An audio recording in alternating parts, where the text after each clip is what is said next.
You know that feeling, right? You're looking at an English word, you think you know the rules, but the pronunciation just feels off. Well, today we're going to pull back the curtain on one of the most common head scratchers in English spelling.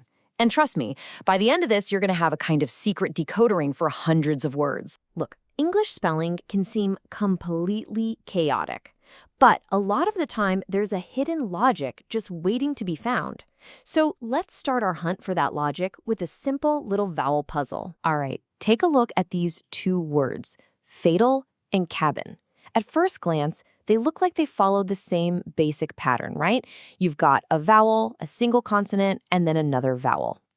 But just listen to that first A sound.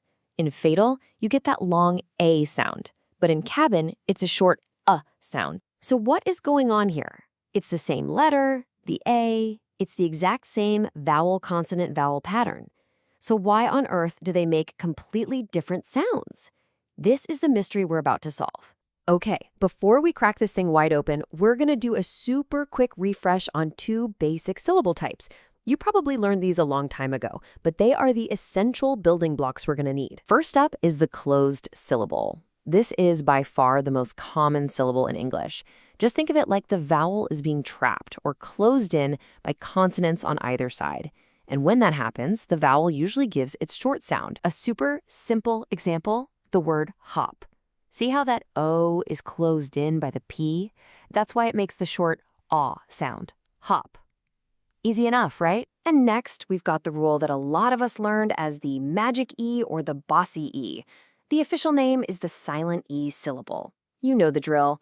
You tack a silent E onto the end of a syllable, and it kind of magically reaches back over the consonant and tells the first vowel to say its name, to make its long sound. So let's take our word hop and just add that silent E. What happens? It becomes hope. You hear that? The sound completely changes from that short O to a long O. Hop becomes hope. Okay, review's over. Now for the really good stuff. With those two rules fresh in our minds, we are finally ready for the third major syllable type. And this is the key that's going to unlock our entire puzzle. It's called the open syllable. And what is an open syllable? Well, it's actually beautifully simple. It's just a syllable that ends in a vowel. That's it. There's no consonant closing it in, so we call it open. And when a vowel is left open like that, it's free to say its name. It makes a long sound. You see this all the time with really short, simple words like no, go, or me. Each of these words is just a single open syllable. They all end on a vowel, and yep, in every single one, that vowel makes its long sound. Okay, that makes perfect sense for tiny one-syllable words. But how does this help us with bigger words, like the ones from our original puzzle? Let's check it out. Let's try to decode the word tulip. First, you spot the vowels, U and I, and you see that single consonant L sitting right between them. So the rule of thumb is to first try splitting the word before that consonant. That gives us to/lip. Now look at that first syllable, to. It ends in a vowel, so it's open. That means the U should be long, which gives us to lip. And just like that, it works. And boom, this takes us right back to our first mystery word. Why the long A in fatal? It's because we divide it before the T. We get fey, tau. That first syllable, fey, is open, which lets the A say its name. The puzzle is finally coming together. So you see, this isn't just a random trick for a few words. This is a really powerful and flexible strategy for figuring out words you've never even seen before.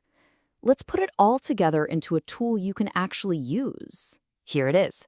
This is the master rule. When you see that vowel, consonant, vowel pattern, your first move should always be to try splitting the word before the consonant to create an open syllable.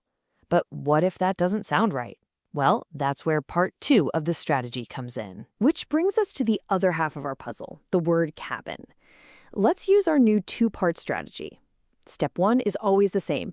Try dividing before the consonant. So our first attempt is going to be bin. Okay, so if that first syllable ca is open, the a has to be long, right? Which would make the word cabin. Is cabin a real word? Nope, not one I've ever heard. So that first attempt failed. No problem. We just pivot to plan B. We try dividing after the consonant instead. That gives us cab in. Now that first syllable, cab, is a closed syllable, which means the A is short, and the word is cab in. And there it is. That's our word. So here is your new decoding superpower, all boiled down. When you see that pattern, one consonant between two vowels, your first guess should always be to divide before it. Go for that open syllable and long vowel sound like in fatal. But if you say it out loud and it sounds like nonsense, just pivot. Try dividing after the consonant to make a closed syllable and a short vowel sound, like in cabin. The most important part is just to be flexible. Try it both ways and trust your gut to tell you which one sounds like a real word. And that's it. That's the hidden rule.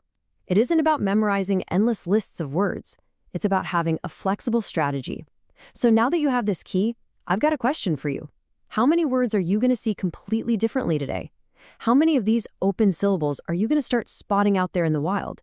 Happy decoding.